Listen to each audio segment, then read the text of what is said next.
I think one of the reasons that God blessed me with the gig that I have is that I've always been kind of layered and kind of weird. Like I've got lots of odd interests, and you don't typically regret the things you do. You typically regret the things you don't do. The people who are really good at something, you always sacrifice something. For me, I had to make peace with what I was sacrificing. I think a lot of times we want people to be things that they're not capable of being. One of the highlights of my life to this day has been sitting in my basement recording hours of conversations with my father. Wow. Had I not done that, I don't think I'm sitting here right now. How many times, though, did you think to yourself, is this sacrifice worth some of the things I'm giving up relationally? Focus on the quality, not the quantity. Your kids aren't necessarily gonna miss the things you're not there for. They're gonna remember the things you were there for. None of this is given. You have to do something to earn your way in the world. And that's a hard lesson to teach right now. This idea that you can be broken, but you can still show up. You can still put one foot in front of the other. To be able to see her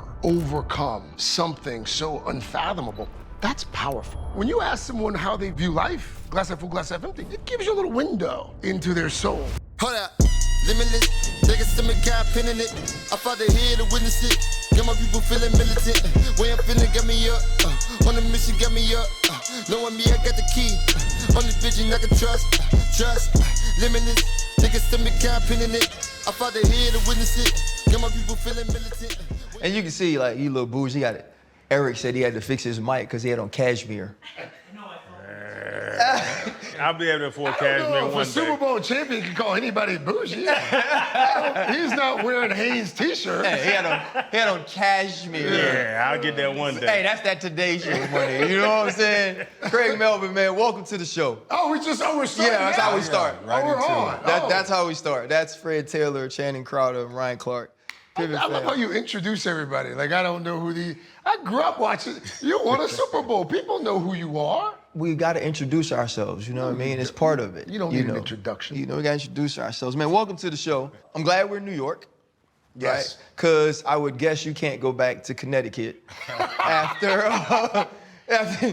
the whole, you know, they get your taxes, but your heart's in South Carolina with Dawn Staley. Yeah, you do your research. You know, it was one of those things where I thought it was a clever post at the time, because Dawn and I have been friends for a number of years, like just ride or die. Like, Dawn is friends with my mom. Right. And so anytime the Gamecocks are in the postseason, I wave the flag proudly. I grew up in Columbia, took some classes at USC, and I temporarily forgot where I lived. And most of my friends are UConn fans, and I have gotten more grief over the last 5 days for just declaring my allegiance to South Carolina instead of UConn. I think I was slightly vindicated by the way Gino went out. Yeah. You know. But yeah, no, I'm Dawn Staley forever. Yeah. I stand by it. Connecticut can have my taxes. Yeah, you gave me the most important South thing. Carolina has my heart. It's like I see you at my house, and it's not even from the Today Show. It's, you know, watching you on TV talk about these different stories and these crimes and do it in such an impactful way. And then you transition to the morning show, and you're welcoming people into your home with part of your family, and they're doing the same with theirs. Talk a little bit about being in your line of work and the versatility that it's taken you to get to the point that you're in. That's a good question. You know, it's interesting because I've said before, I think one of the reasons that the Today Show works, and it's worked for almost 75 years now, it's, you know, when you tune in every morning, you're gonna get a little bit of everything. You'll get the latest on the war with Iran. You're gonna get the latest political news in general. You'll get some sports. You'll get some music. You'll get some food. You get a little bit of everything, because I think that's a reflection of who we are as people. Like, you're not just a Super Bowl champ. You know, you're not just NFL players. Like, you're a businessman. You like to make children during pandemics. So we're all layered, and so I think one of the reasons that God blessed me with the gig that I have is that I've always been kind of layered and kind of weird. Like, I've got lots of odd interests. Right. You know, I'm into sports, I'm into music. I've always been a news junkie. I love to read, but I like to make candles. So it just ended up being, over time, a good fit. Right. But starting out in the business, I wasn't that versatile, because when you start in local news, you know, it's a lot of car wrecks, it's a lot of house fires, it's a lot of murder, and that's the nature of local news, unfortunately. So over time, I've been allowed to do more of the things that I enjoy doing. How do you separate the heart and the morals and just like your angle on life, your thoughts? Sure. To reporting. Like, you're supposed to report, but then you already have things in your heart that you feel. It's interesting because I do think, because I had a cable show for a decade on MSNBC. And, you know, that was during the time where MSNBC became sort of 80, 90% politics. It was hard sometimes, not even because I'm overly political. In fact, I think one of the things that served me well then and still serves me well, I'm not overly political. There are often times, you know, to be clear, there are certain things where you see it and you hear it, you're like, oh, they're not two sides to that. Yeah. But there are other things, like certain political issues, it's like, okay, well, I can see that. I can see that. So it does help that naturally I think I'm sort of a dispassionate person about a lot of things. Now, there are other mornings where I'm sitting on set and yes, I have to work on my facial expressions. Yeah. And swallow my thoughts and remind myself I have a mortgage. And two small children that probably want to go to college. Yeah. But otherwise, but I also think, not to preach, but I think one of the things, unfortunately, that hadn't started, but it's been happening in our country for some time. You have an opinion on something, I have an opinion on something, Fred has and all of a sudden, it's not us sharing our opinions, it's your opinion's stupid. Let me tell you why. Or this is crazy, and here's why it's crazy. And so that's never been me as a person, and so I don't have to play a part on TV, usually. And again, there's certain mornings where I don't hide my fandom, where I'll say, yeah, let's go Gamecocks, you know? Or when my alma mater, Wofford College, Tiny Wofford was in the dance a few years ago. Yeah. For 2 weeks, I was promoting Wofford, ties, T-shirts, went down and did a piece at the school, and we were out in the first round. Yeah, hey, but you know what? The build-up was great, though. Yes. The point to get there was good. My agent actually went to Wofford, so wait a minute. His name's Joel Turner, and so I didn't know that. Yeah, he went to Wofford, and so we would talk about it all the time. So, hey, I am a supporter of tiny old Wofford as well. Joel Turner. Joel did well. Yeah, he did really well, man. He did well. He didn't study government like me, clearly. He must have been a finance guy. He must have been. Right. My agent's from Colombia, way back in the day. Ooh. Well, Tank Black. Yes! Yeah, Tank was my agent, and then we sort of went through this entire thing. Yeah, you said yes, like that was a great thing. I don't know. Hey, I was gonna stop. That was one of them times you should have probably hid your facial expression. Well, when he said Tank Black, I didn't know if Fred was gonna go there, but Fred was very diplomatic in acknowledging his wrongdoing. Yeah, I mean, it's part of it. And a lot of what I try and do. Did he swindle you? Oh, he swindled all of us. Yeah. I mean, but that's sort of water under the bridge, but we all grew and learned from it. Yeah, you know, things happen for a reason. Yeah, I actually did. We talked after he got out of prison, and I just asked him why. You know, that's it. And we kind of went through that, but that was the end of it, basically, at the end of the day. What I was getting at is I went there to secure my Mercedes-Benz when I came out of college, a credit line, $50,000. And I hit this little BYOB spot right in the middle of Columbia. You remember the name of it? No, but it was a lot of fun. I was fresh out of college, but it was fun, and it was Columbia. Remember what street? I do not. We might have been there at the same time. Greg was in the back. Yeah, but it was a lot of fun. It was Columbia, South Carolina, and met a lot of great people.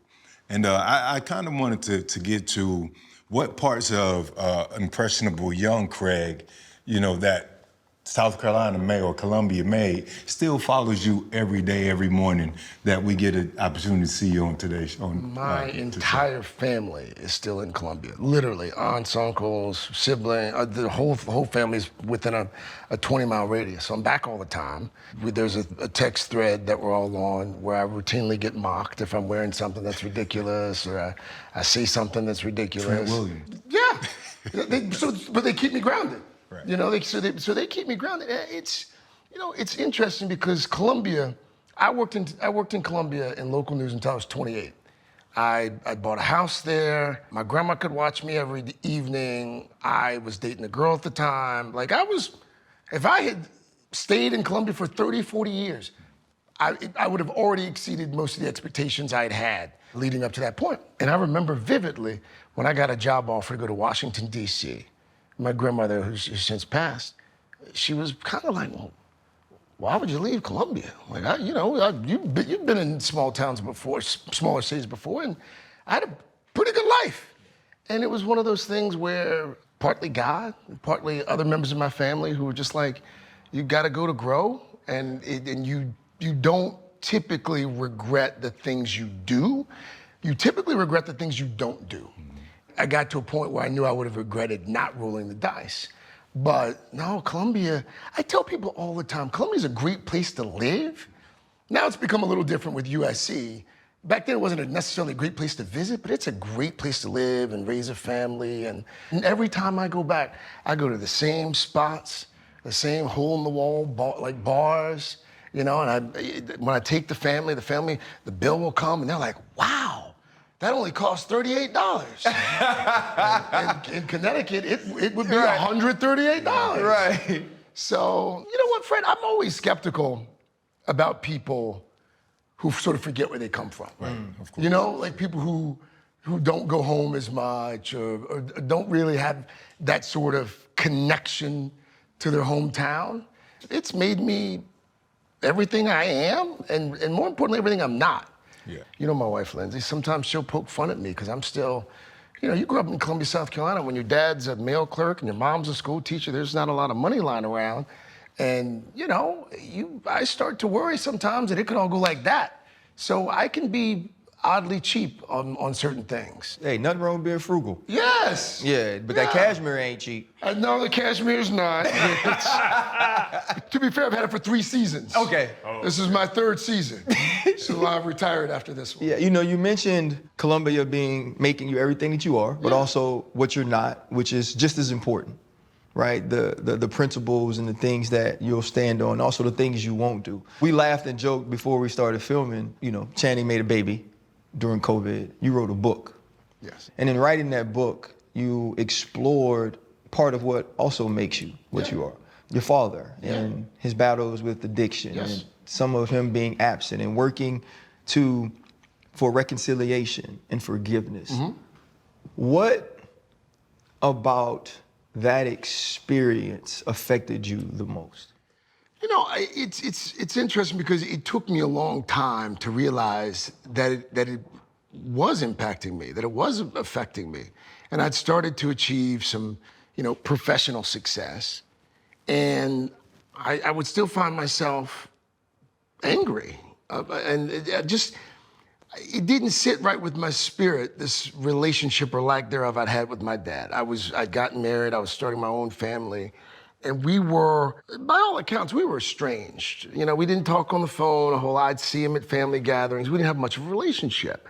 And then when my son was born, I developed this bond with him and how magical that was. And I would go to therapy. I'm a firm believer in therapy. I've been going to therapy for years.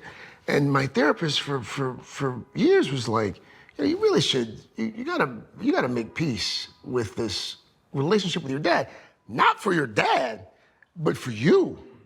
And so, I just, for years I thought about it and we made some attempts at it. And when he retired, he was a casual drinker for years. And then that casual drinking turned into just blackout drunk a few days a week. And when he retired, he didn't have anything else to do but drink. And so I get a call one day, he'd been an offender bender on Broad River Road in Columbia, South Carolina. And he could have killed somebody, and he didn't. Fortunately, it was and we got the family together as we'd done before, and we used it as an opportunity to stage an intervention. Mm-hmm. And we tried interventions for years. None of them had stuck. And so this time I called in an expert, a woman who specializes in this sort of thing, and I'll never forget it. It was a Sunday morning. We gathered around, kind of like this actually. We'd all written our letters about how much we loved our dad and what the things that we loved about him specifically, and the things that he was missing out on because of this addiction that had consumed him. And we had a bag packed for him, and we were basically gonna kidnap him, throw him in the back of an SUV and take him to this inpatient facility down in Statesboro, Georgia. So we sat around, read our letters, everybody's crying, and that was when I, in my mind, I was like, this dude's gonna get up and walk out of here like he's done before.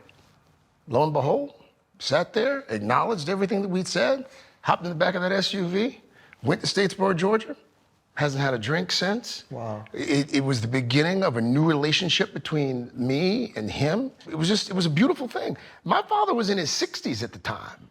It was amazing. But it also led to a lot of other things for me here. Like because every family's, you know this, every family's screwed up. Yes. And you've got that uncle that you don't talk to for whatever reason, or you got this cousin that's always hitting you up for money. So it was one of those things for us where we didn't realize how fractured of a family we'd become. And then all of a sudden, like, we sort of rallied around him. And he developed this relationship with his grandkids. And all of a sudden, he and I were talking one time about addiction and redemption and recovery.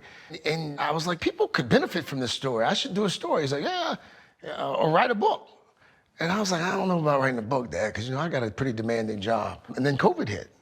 And it was just one of the highlights of my life to this day has been sitting in my basement, recording hours of conversations with my father. Wow. Just talking about life. My dad was born in a federal prison in West Virginia, because my grandma was badass. She ran numbers and liquor. And so she had run it one too many times. And she'd gotten locked up, and so my father was born in prison, didn't even know who his father was until he was a teenager. And so part of what I came to understand about him and about others, and this is one of life's great frustrations. I think a lot of times we want people to be things that they're not capable of being. Mm-hmm. I wanted my father to be Heathcliff Huxtable. He'd never seen that. Right. Like, if you don't even know who your dad is it reasonable to expect that he's going to be a good father?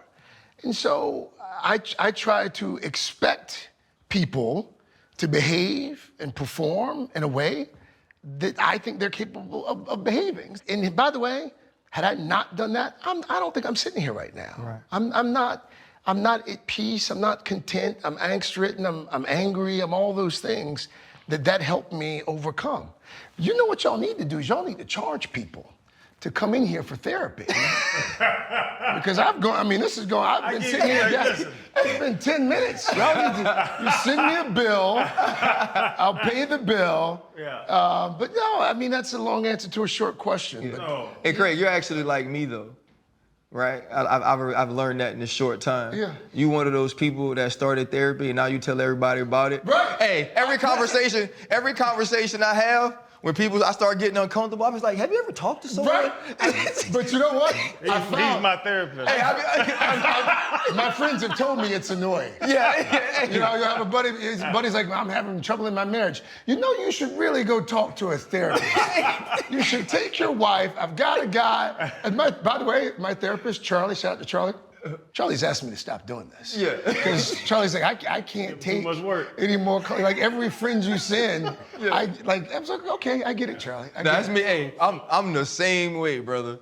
But it helps. No, it's been amazing. But here's the thing with you, like, not to gas you up, but you're Ryan Clark, a legendary Steeler, Super Bowl champ. People just assume, he's got you guys. The assumption is, if you achieve any sort of success, especially if you play a pro sport in the United States of America, they're good. Yep. They're good. You got money. Yeah. Oh. Well. You got money, you're fine. That's That's what everybody thinks. You got money, you're fine. You put the second part on the sentence because you do have money. I got a little. Yeah, I was gonna say. But to that point, well, during COVID, you were writing a book and talking to your dad. I was making babies, so I think I decided better than you decided. I had a lot more fun on my side than you had on your side. You did. Hey, Chan, you can also write the book and practice though. Like, You could. Yeah, Yeah. Me and Asia, we were going after it. Man, my wife, the kids are in virtual school. We got an hour. Oh, God. Kids not learning. No homework's getting done. Might as well go in the room. God. But becoming, just along that path of being rich or being known, becoming the patriarch, because do you think without you, your father would have went to the intervention? Do you think without you, the transition of being that patriarch, because we all had to go through it with success, money, whatever it is. But I remember shifting into the point where everybody's asking me questions. What should I do? My sisters, my mom, my this, my that. Yeah. I just hit people real hard and run fast. Yeah. Like, do you remember the moment when you had to shift to being the patriarch of your family? I do. That's a good question. I remember, because the reality is, you know this. No, you don't know this actually, because if people see you playing football on TV on Sunday, they know you're not out there making minimum wage.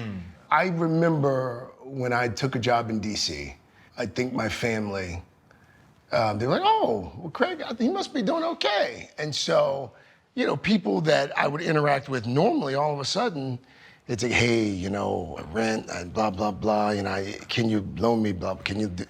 And at first I was like, oh, you know, wow, of course, you know, it's I won't name names, but it's cousin blah, blah, blah, uncle, blah, you know, or then you would get like the father of like a close friend who would be, hey, I got this idea, you know, I need blah. And so it took me a couple years to realize that I'm only obligated to my mama, my kids, my wife, and now my dad. And everyone else, it's a grant maybe, because you're not getting it back. But it's also one of those things where I had a conversation one time with a family member who needed something. And he'd always been there for me. And this was legit, like he'd fallen on some hard times. And I was like, oh, absolutely, I got you. He's like, I'm gonna get it back to you. I was like, no. No, because if you say you're gonna give it back to me and you don't, then we're gonna have this weird dynamic. I don't want the weirdness.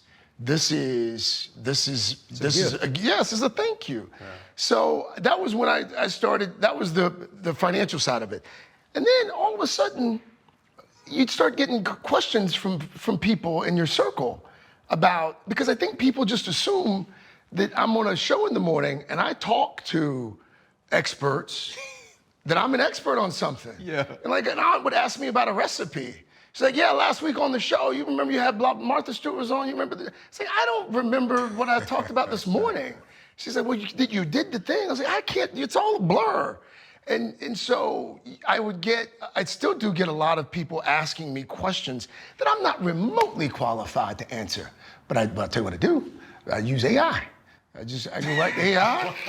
And I'm like, I look it up. I don't even tell them I use it because they're older now. They don't know AI. So I just look and give them the answer. Like, Craig's a genius. But what I always do, I've got 2 cousins now who are at Wofford. They're my godsons. I do spend a lot of time talking to younger members of my family about the do's and, more importantly, the don'ts. Because I didn't get a lot of that growing up. So that was a long answer to a short. Y'all gonna have to edit. Y'all do edit. No, we not. Nah, they gonna get all this, Craig Melvin. You're gonna have to. But I've gone out of my way not to use profanity. Nah, he used enough of it. I ain't never heard him cuss. That's why I'm not cussing. I clean it up, but I've got PR from NBC over there. So every time I use a bad word, I get like a shock in the back. Right. Shannon is the reason we straddle between going viral and being canceled. So that's real talk. That's who Shannon is. But that's where you want to live. You want to live in that gray area. So that's a safe space. Yeah. But you mentioned spending hours with your dad in the basement. How did becoming a father change the way you understood your father and possibly the questions you asked him throughout preparation for your book? I know, for me at least, I was shaped more by what I didn't see than what I did see. Okay. And so I watched a lot of TV growing up. I watched a lot of Cosby Show. There were other shows that featured dads portrayed them in a positive light. So I had that example. But at home, I had a dad who worked 3rd shift, because if you work the 3rd shift at the post office, you make a few more bucks. He didn't take vacations because, again, he needed the overtime. It was all about making as much money as possible. My mom, at one point, she was a school teacher, and at one point, my dad's gambling had gotten to a point where it was so bad, my mom had to pick up a 2nd job. And so, growing up, I saw a woman who was working 2 jobs. I saw my father, in the throes of addiction, working overnights, sometimes working weekends. Couldn't be at any Little League game or any of my orchestra concerts. He couldn't, because he was at work. And so when I became a dad, I kind of married the two. I took my dad's work ethic. He's always just been undeniable. And so I took that work ethic, and I took my mom's sacrifice. My mom was the first in the family to go to college. She went on to grad school, got a master's degree in education, grew up in the projects. She's got a great story of her own. Like one of the first black kids at her high school in Columbia to integrate AC Flora High School. And so I took these things that I saw from both of them. And when I became a dad, I was like, you know what? I'm gonna be there physically. Just the ministry of presence. I'm gonna be at all their stuff. And you've been a dad a long time. A lot of their stuff isn't good. You know, it's It's bad. Soccer. I was sitting at a dance recital 2 Saturdays ago in Connecticut, and you go to a dance recital for 4 hours, your child dances for 2 minutes. Yeah. So the first time I go, she's done. I'm like, okay, well, and my wife said, what are you doing? I was like, well, she's done. She's like, no, you'll have to stay. Right. I'm like, is she dancing again? I don't even know these She's kids. like, right. My wife, Lizzie's like, no, you have to stay. I'm like, you don't have to stay. No one's gonna notice. Coffee cup. Yeah. Coffee cup is the secret. That, by the way, I learned that because I remember sitting there, like I was so proud of my little girl. And I'm sitting there thinking, how did I get here on a Saturday afternoon watching all these mediocre children from various parts of Connecticut, and the people are clapping. I'm like, why are you clapping? You know that's garbage. Don't pretend. And they feel the same way about their kid as you do about yours. I know. My son plays travel basketball. Yeah. I told him last weekend. We were in the Bronx. Now, granted, he'd come off a concussion, so he didn't get to practice the week before. He got hit in the head and playing dodgeball, but that's a separate story. So anyway, man, he was in that game, might have been 8 minutes, missed 4 shots, missed 2 free throws. And I'm not one of these gentle parents. Right. I said to him after the game, I was like, buddy, I know you were trying, but if we're gonna spend 6 hours on a weekend, you gotta play better. We'll put it in the basket. Yes, you're not gonna be Ryan Clark, showing up mediocre. Wow. Yeah, Cause like a hoop, Chan, you see. Oh Lord, don't get him started. So I learned that from my dad, just being present. I was going to do that. And, from my mom, it was one of those things, I've said this before about the job. I mean, not have gone to the best school. I didn't come from the best family. I didn't get a head start in terms of money. But you weren't going to outwork me. From the beginning, you were not going to outwork me. And I remember before people talked about a work-life balance, I would do 16 hours on a Saturday at local news. I'd do the morning show. I'd come back to the evening show. I was a photographer. I shot video. I did all those things early on because I knew that I was going to have to work harder than most. And so I took some of both. Now, what I didn't necessarily appreciate is as your kids get older, it becomes, I've had to check myself a few times and remember that the same things that drive me may not necessarily be the same things that drive my son. Like I can't be a complete hard ass with both of my kids and expect to get the results that my parents got. Like it doesn't, so I've had to kind of figure that out as I can't talk to my daughter the same way that I talk to my son. I get very different reactions. And it's taken me a while to sort of figure that out. It's a joke in my house because like when I did football, I did football. Yeah. Right, I was at work early, I stayed at work late. When I put the kids to bed, I watched film, I wasn't coming, that was my life. And this whole big thing was, you accomplished all of these things in football, and when you retire, we're gonna get dad and husband. And then I start this job, and they like, hell, you home less now than you were when you played. Mm-hmm. I saw somewhere where you said, though, the sacrifices and the way you work, you couldn't be a good friend. Yes. Right? I think people who are workaholics grab things from people so they could kind of tell their close loved ones these things. I was like, guys, Kobe Bryant said he wasn't a good friend. He's one of the greatest basketball players of all time because he was working. How many times, though, did you think to yourself, is this sacrifice worth some of the things I'm giving up relationally? No, I never thought it. Never thought it. And maybe this is something I should probably take up with Charlie. Because I think if I thought it, I would be admitting that perhaps I did lose out on some relationships as a result of the work. I do know this. I know that when I was in my 20s, I was not mentally well. I was at least 20 pounds heavier. I did not see, I didn't have close friends because not only was I working all the time, I was working odd hours. Like I was working the overnight shift. I've done morning television for a long time. I think that if I were to admit that, I would be also sort of admitting that maybe I made a mistake along the way. What I've always maintained is that people who are really good at something, you always sacrifice something. You're sacrificing time. For a lot of folks, unfortunately, they're sacrificing money. You're sacrificing relationships, whether it's a relationship with the guys, whether it's a relationship with the woman. We're all sacrificing something. I think for me, I had to make peace with what I was sacrificing. Carson Daly gave me some advice some years ago because I had missed something. And he's got 4 kids. So, I mean, and he's got like 3 jobs. So he misses some stuff from time to time. And he said to me once, he said, Craig, focus on the quality, not the quantity. He's like, your kids aren't necessarily gonna miss like the things you're not there for. They're gonna remember the things you were there for. Mm-hmm. And take some of the money that you make and take them on amazing vacations. And that's one of the things that we've really focused on with our family. Like, okay, if dad's gotta be up at 3:45, I probably can't get to that 8 o'clock concert or that late basketball game or practice. But when you've got winter break or spring break, we're gonna go some cool places. We're gonna make what the kids call those core memories. Mm. So yeah, do you regret some of the, because I don't know. We don't, I don't. My family doesn't have the life that we have, in my opinion, if I'm not the way I am. Yeah. See, you just said the quiet part out loud, because I was gonna say it, but I felt like it might have made me look like an ass.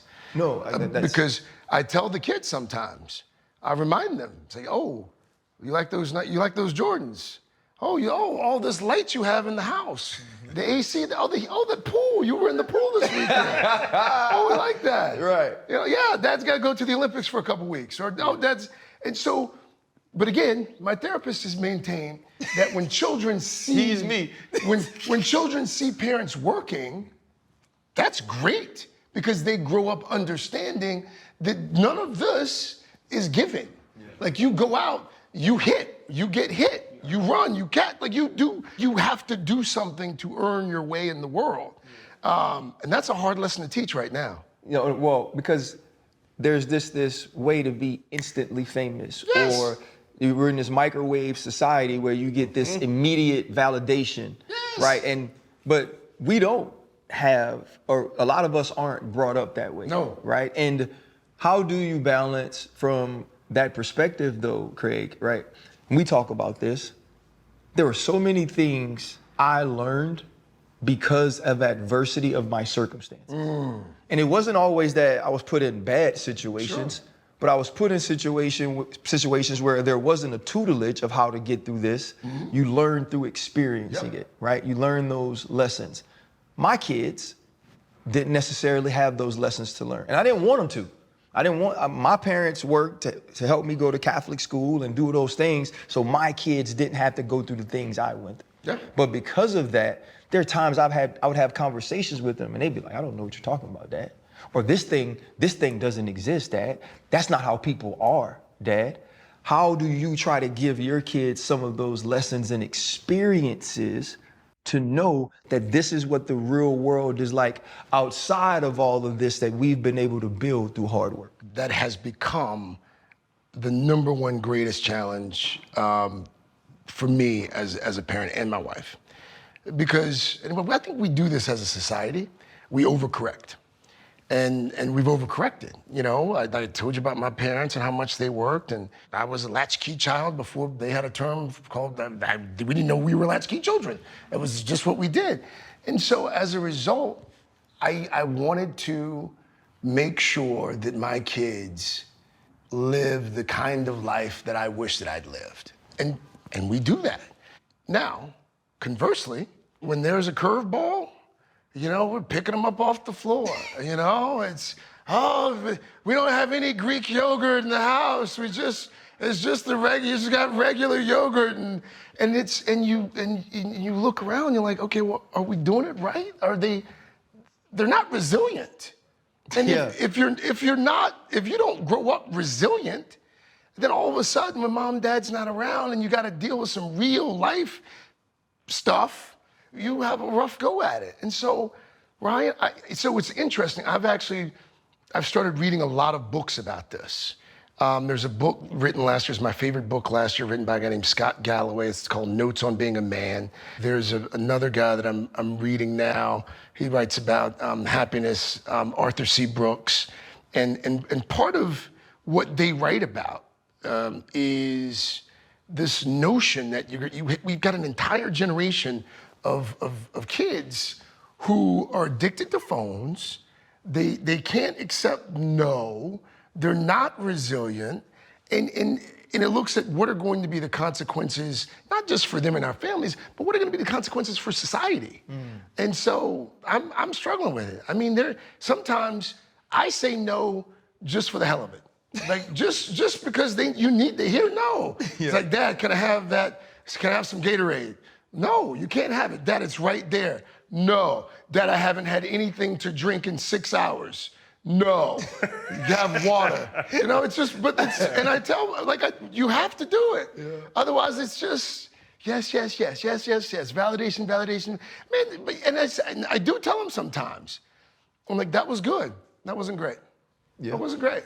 You're good. Yeah, you're not that special. That's good. It's great, sweetie. You're not special. But I'm not a complete jackass because I start with, oh, sweetie, that was. Yeah, I was about to say. And then I'm like, yeah, I know little civil ain't being talked to like that. Right. Yeah. But it's funny, Dawn Staley, you love Dawn. Oh, yeah. She came out with a quote. She said, overprotected kids become unprepared adults. They are.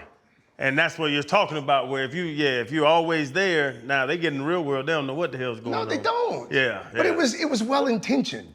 It was well-intentioned. Like, we went from, I remember I was learning how to drive. My dad had a 73 Pontiac Le Mans.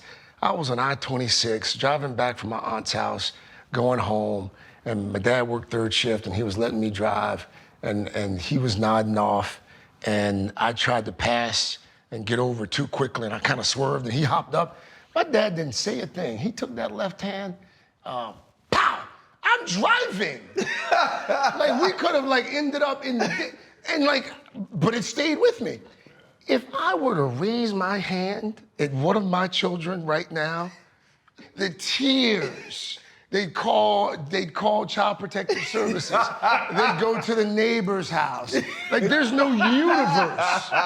There's no universe in which you can even, you know? Like, I can't even. Neighbors is crazy. And so, but sometimes what I have learned is that if I tell them the stories about when I used to get beat, that's enough to, right. They're like, oh, wait a minute, he's capable of it. He might do it this time. He's capable. You know? Do you know this is when they say we separate the rooms? So it was like Boris Kojo, you, oh my God, myself, Omari Hardwick. Like, do you understand you have pretty privilege in your career? If you didn't look the way you look with the pretty eyes and the teeth and the face and all. That's not true. Craig, you don't have pretty privilege. I do not have pretty privilege. You sound like you've been talking to some guys in my chat group, though.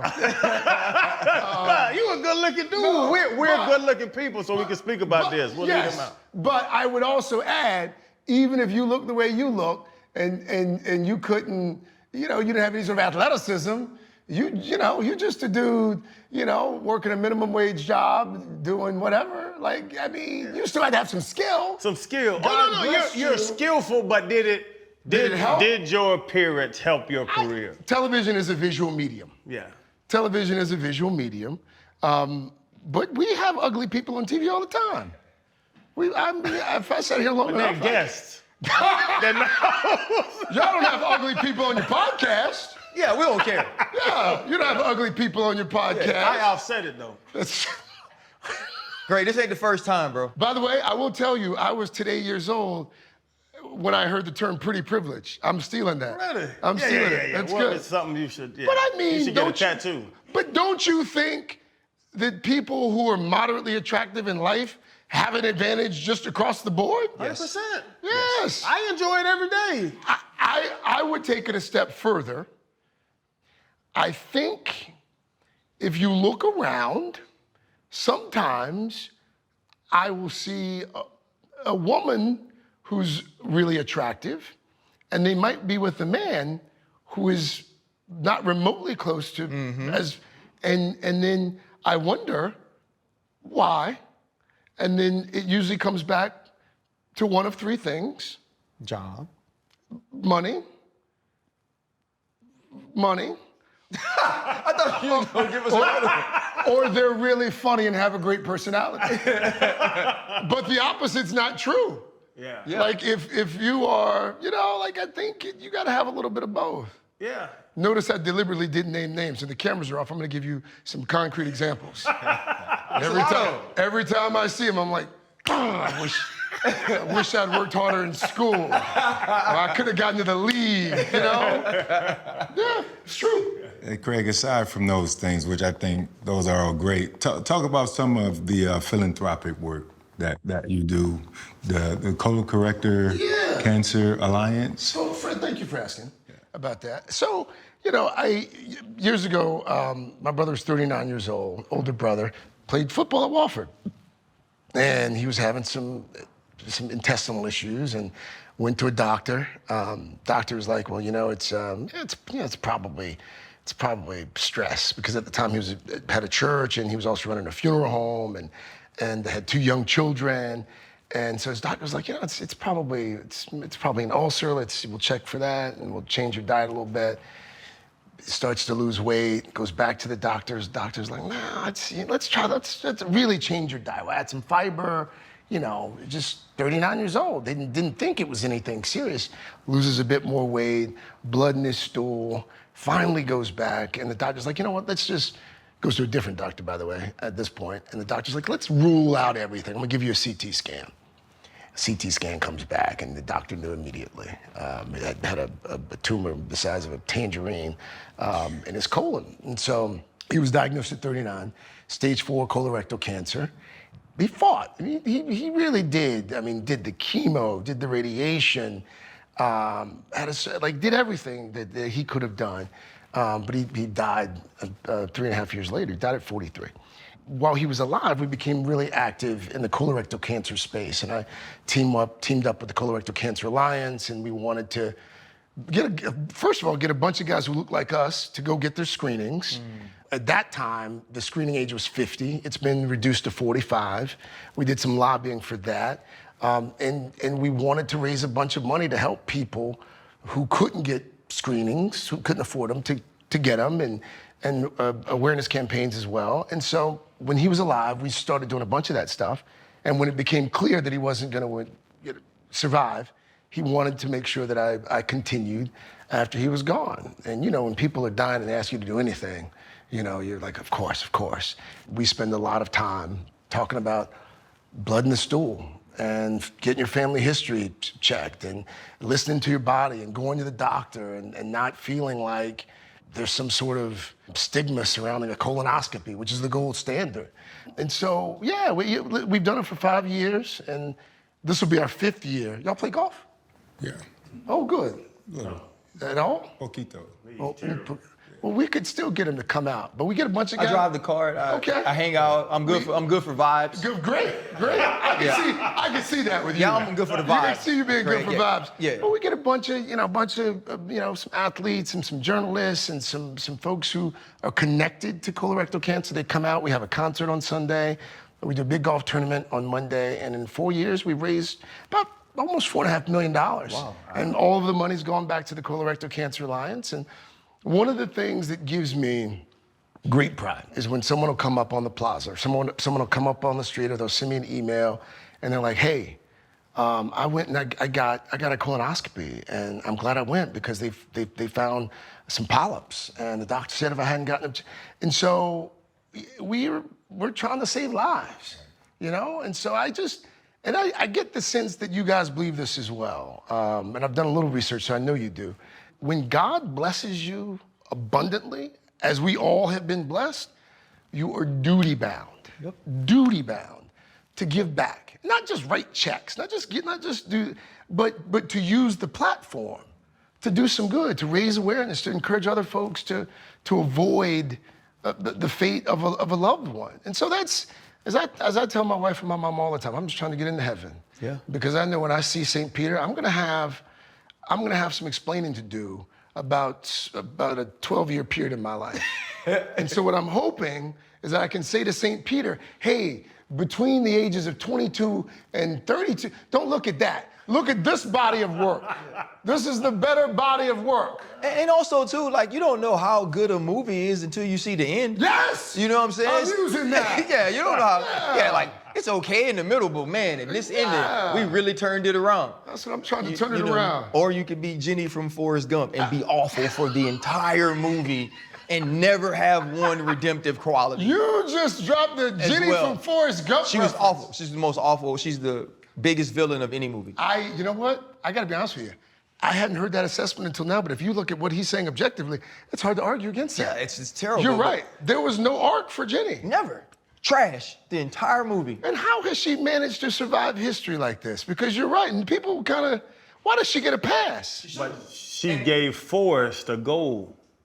What was the goal? The bad Forrest loved Jenny. He knew he was chasing the nasty. He didn't know it, but he still gave Forrest that finish line to get to, even though he couldn't get there. So maybe that was Jenny's redeeming quality. Jenny helped save Forrest. Help save Forrest. Man, Jenny gave Forrest a baby that wasn't his, and because then he'd have been diseased. But anyway. The little boy was smart, though. But honestly, you know, like, to all jokes aside, Alicia had been talking to me. She wanted us all to go get screened together. You haven't been screened? Well, but she wanted us to do it together and get it filmed, to just show people We're gonna do that story. Like we would, but Alicia has been talking about doing that. How old are you? I turned 50 2 months ago. Yep, time for a screening. Yeah. 40. Family history? I had a endoscopy and a colonoscopy, but I'm down for another one. But it was a while ago. Yeah. It was rooted to the I'm 46. I need to go. I've never been. Ryan Clark, how are you? Craig, this is not glass half full. You're not supposed to be interviewing me. Like, But you know you're not supposed to be asking me no You questions. know the guidelines. And I know you work out, and you probably eat right. And God puts people in places for certain reasons. It's the reason you're supposed to be here. Yes, we're taking you to get screened. We're gonna make it happen. Yeah. I'm a little disappointed in you. Sign me up. He's gone. He's gone. It's a long time. Fred's a hypochondriac. He's gone. It was too long ago. It was 10 years ago. When I hit 40, You I haven't was had like, one in 10 years? yeah, it's been a while. Yeah, we gotta go. And I've been overdue. You gotta listen to your body. I've been overworked too with these people. I am. We are going to go. Like, Okay, for sure. we're gonna make that happen. Yeah. Okay. But she's actually been pushing it for probably like a couple Absolutely. years. By the way, I guarantee you, when you do it, you'll be stunned at how many people say, you know what? I saw that. I went out and got my colonoscopy. Thank God I did. Or this is one of my other favorites is when I get a wife or mother who's like, I saw what you did on the Today Show, and I told blah blah blah, and they went out, and I told them I was right. Had 3 polyps, and the thing, by the way, the thing with the colonoscopy, the best part is, while they're in there, they see the polyps, they zap them right there. Right. It is the #1 most preventable cancer there is. There is no other cancer that once they see it, they kill it. And by the way, if there is some sort of aversion to a colonoscopy, there's stool tests now. You've seen that dance in the singing school, the stool kit, the Cologuard kit. Yeah. There's a blood test now. Like the best test is the test you're willing to take. Do they put you to sleep? Because I tighten up. By the way, I'm glad you do. It would be strange if you didn't. And I maintained years ago that they sell the test wrong. They sell the colonoscopy wrong. They give you propofol. And let me tell you, and I'm not promoting illegal drug use. I'm not promoting any sort of like illicit propofol use. But when you come up from propofol, it's like you're refreshed, you're rejuvenated. It's like you don't feel anything. Like you could. And I said to the doctor that day, I was like, you guys are selling this wrong. Don't sell the colonoscopy, sell the propofol experience. Sell the experience. And he was like, no, you can't do that. Can't do that. Can't do that. You know. But yes, the drugs are good. Yeah. This all started, by the way, guys. We're talking about family. Yeah. Before we got here, which is the great thing about the show. Your family becomes your work family as well, right? They're an extension of you. And when you guys have a show that you have and the closeness and the bond that you share, y'all become our family as well. You know, we recently watched Savannah Guthrie go through something unimaginable. Yep. To see her return, though, was obviously for fans of the show, but I think just for any decent human, was a marvelous sight. And the love and the way you guys wrapped your arms around her, what has it meant to have her back? She's been in that seat as a co-host of the show longer than, I think, all but one host. Like she's been a fixture in American homes for a long time and has become a dear, dear friend. And I talked to her a couple days before she was coming back. One of the things I said to her was, obviously, we're elated that you're coming back. The show's not the same without her. But the message that her coming back sends to so many people who've lost a parent or a spouse or a child, this idea that you can be broken, but you can still show up. You can still put one foot in front of the other. Not just for yourself. She has small children. For her children to be able to see her overcome something so unfathomable, that's powerful. And there hasn't been a day that's passed since Nancy went missing where someone doesn't come up to me at the grocery store or walking in Midtown, and they'll say, I'm praying for you. I'm praying for her. I'm praying for Savannah. I'm praying for the family. I'm praying. And what you also come to appreciate is that the faith community is real. Mm-hmm. Like there are more people of faith than I knew. And Savannah's talked about that and how she felt those prayers, how she feels those prayers. And I think it's one thing to say that you are a person of faith or to say you're a Christian. It's one thing to say it, but to go out and live it and exemplify it every morning by just showing up. The God of the mountain is the God of the valley. And that's what she's living every day for us to see. And so it's been a sight to behold. It really has. Because I tell you, when that happened, your mind starts to go to dark places and you start to think about, and I don't know. I don't know if I could do it. You know, but she can, and she is, and she will, and we're all the better for it. So. Yeah, man. And thank you just for sharing that. You know, we've all had people go through things. We've gone through things ourselves. But to watch somebody so close to you deal with a tragedy of that level and publicly as well. I thought the way that you all handled it as family and as friends and as colleagues and as co-workers was not only classy, but you taught us, at least y'all taught me, how to love someone the best you can in a very difficult time. When my brother died, I was in my dressing room. It was probably about 6:30 when I got the call from his wife.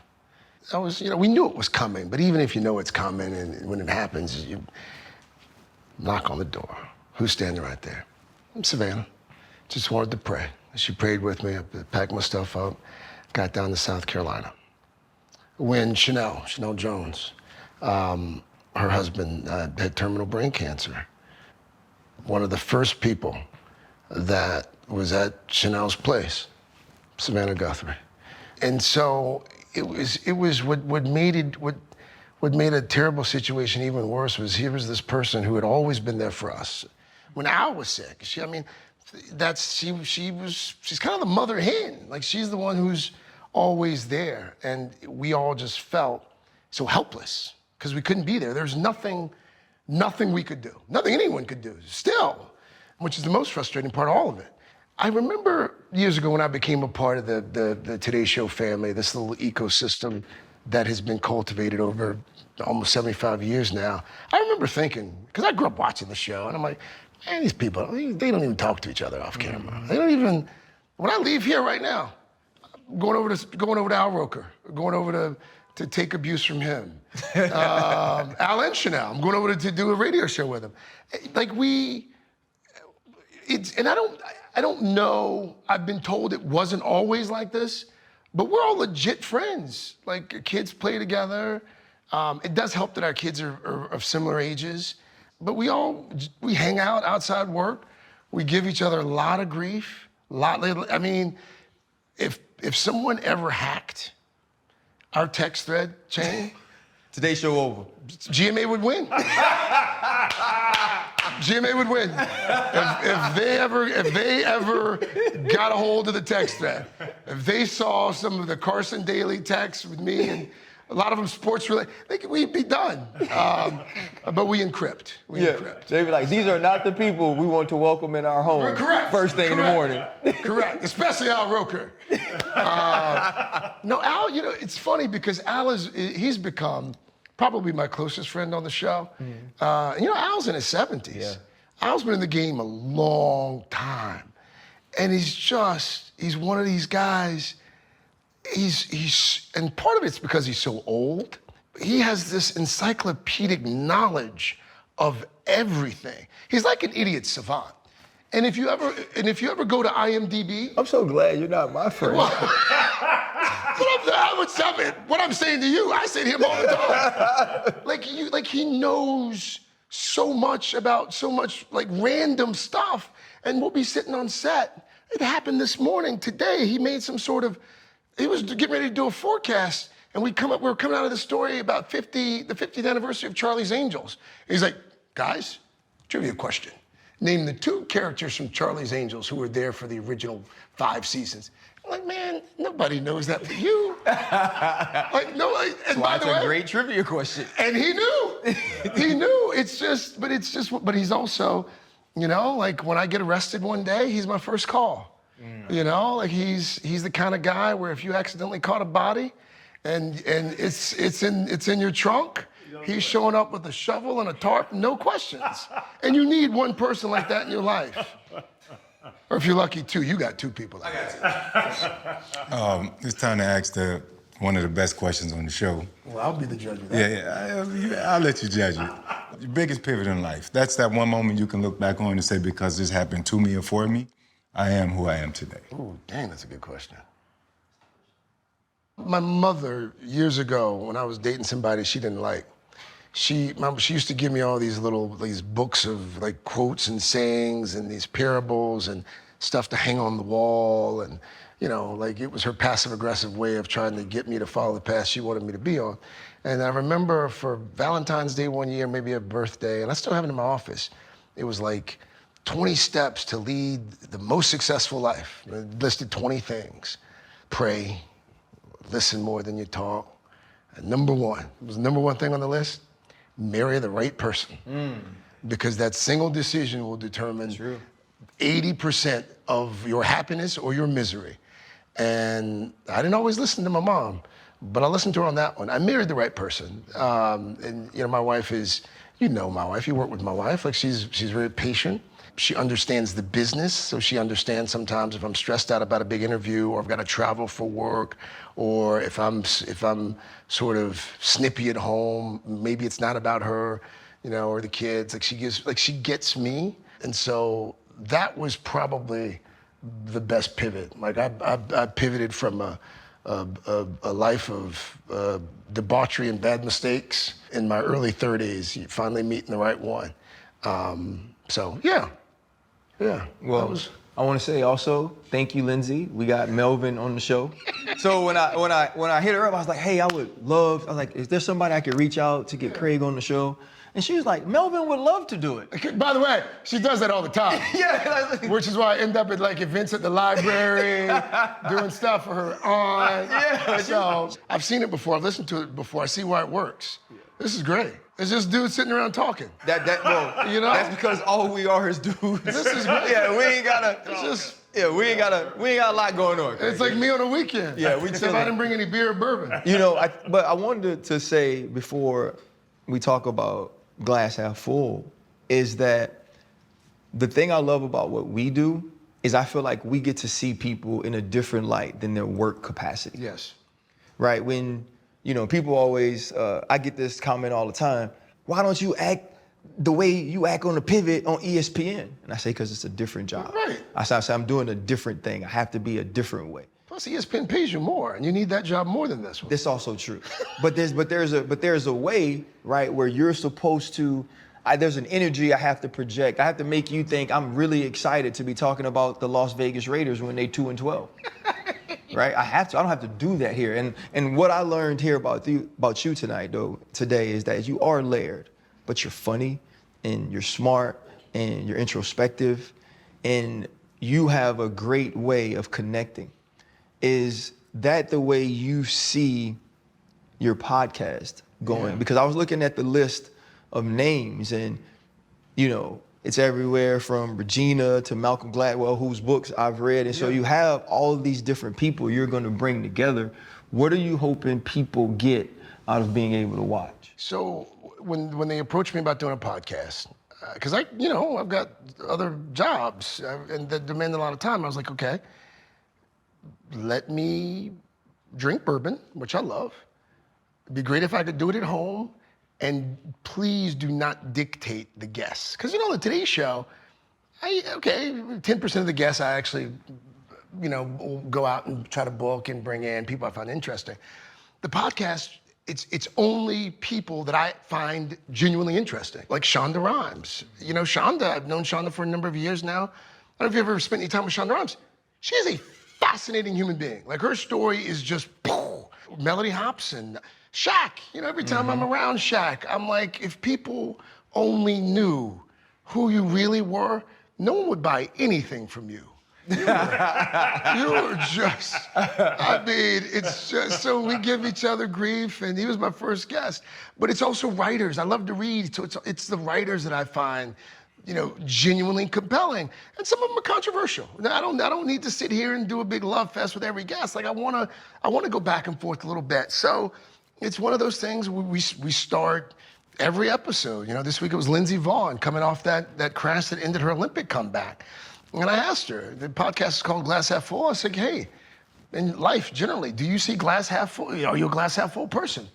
And without missing a beat, she's like, whoever says to you they're glass half empty?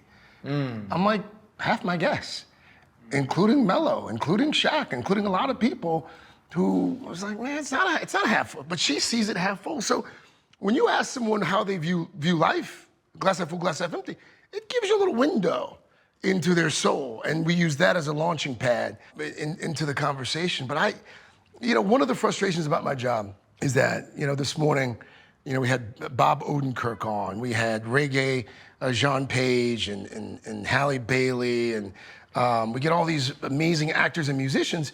If it's a big interview, I might get 5-6 minutes. Yeah. There's only so much you can get to in 5 or 6 minutes. Podcast, about 45 minutes. I can talk about your childhood, talk about your parents' childhood, talk about, what kind of shoes you like.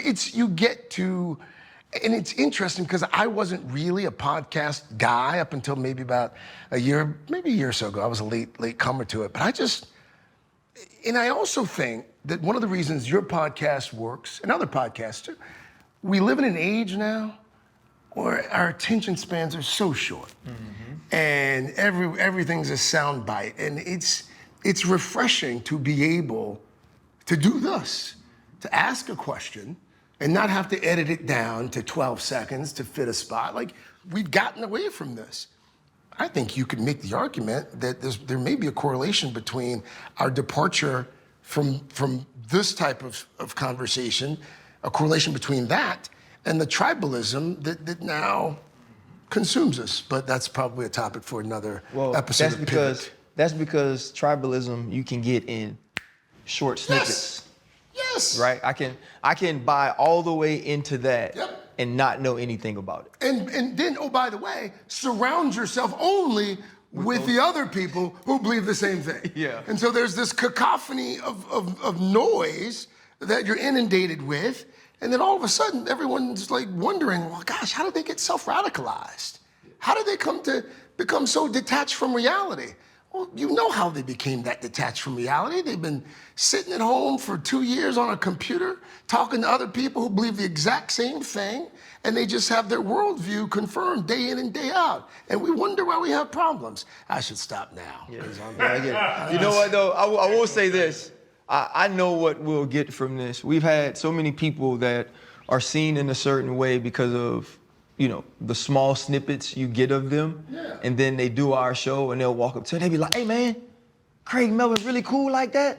And I'm like, yeah. Like, I was like, we ain't edit that to make him seem cool. Like, that's truly what it is, man. So thank you so much for giving us your time. I know you're extremely busy. Thank you. This was a really, really amazing conversation. Y'all keep doing this. This is a public service. Man, thank you. Well, I say that, but I mean, clearly it's not a public service. There's money being made. But if it weren't money, it would still be a public service. Man, appreciate you, brother. That was awesome, man. Thank you so much, man. No, that was really good, man. Yes, sir. Yes, sir. Solid. It's always. Man, that was a pleasure. Hold up, limitless. Take a stomach, got a pin in it. I fought the head to witness it. Got my people feeling militant. Way I'm finna get me up. On the mission, get me up. Knowing me, I got the key. On this vision, I can trust. Limitless. Take a stomach, got a pin in it. I fought the head to witness it. Got my people feeling militant. Way I'm finna get me up.